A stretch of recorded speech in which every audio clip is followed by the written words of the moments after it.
Un clin d'œil pour détendre l'atmosphère. L'ambiance était lourde ce jeudi 20 juin au cimetière du Père-Lachaise à Paris. Une pléiade de personnalités était réunie pour faire ses adieux à Françoise Hardy, décédée le 11 juin dernier.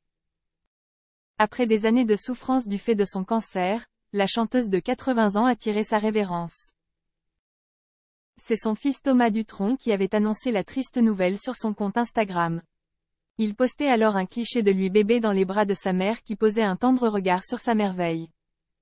Maman est partie, lâchait-il le cœur brisé.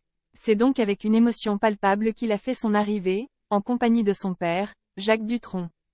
Emotion partagée par toute l'assemblée. Jusqu'à ce que quelques problèmes techniques les fassent sourire.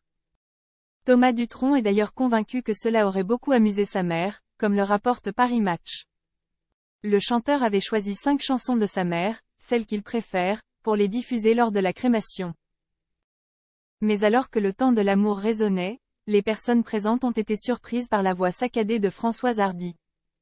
Bon alors on a un problème, la bande est en accéléré et on ne sait pas comment on va s'en sortir, a confié Thomas Dutronc, tandis que les pompes funèbres tentaient de résoudre ce couac.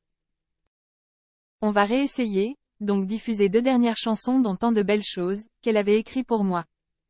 Et puis après elle s'en va là-haut, a-t-il ensuite annoncé, en désignant le sommet de la coupole. Des soucis techniques qui n'ont pas manqué d'amuseurs. À tel point que cela a donné à Thomas Dutronc des envies de plaisanterie. Je comprends pourquoi elle avait arrêté la scène, s'est-il ainsi amusé. Thomas Dutronc, cette cérémonie l'aurait bien fait rire. Il a réitéré lorsque le cercueil a été déposé dans le four crématoire, au son de messages personnels. Voilà c'est fini. Elle ne voulait pas de cérémonie mais je suis sûr que celle-là l'aurait bien fait rire, a-t-il conclu, lui apportant sans doute un peu de baume au cœur. Après cette incinération, les cendres de Françoise Hardy vont rejoindre la Corse, comme elle l'avait souhaité. Françoise Hardy voulait en effet rester près de sa demeure de Monticello, où vit également Jacques Dutronc, avec qui elle a formé un couple mythique.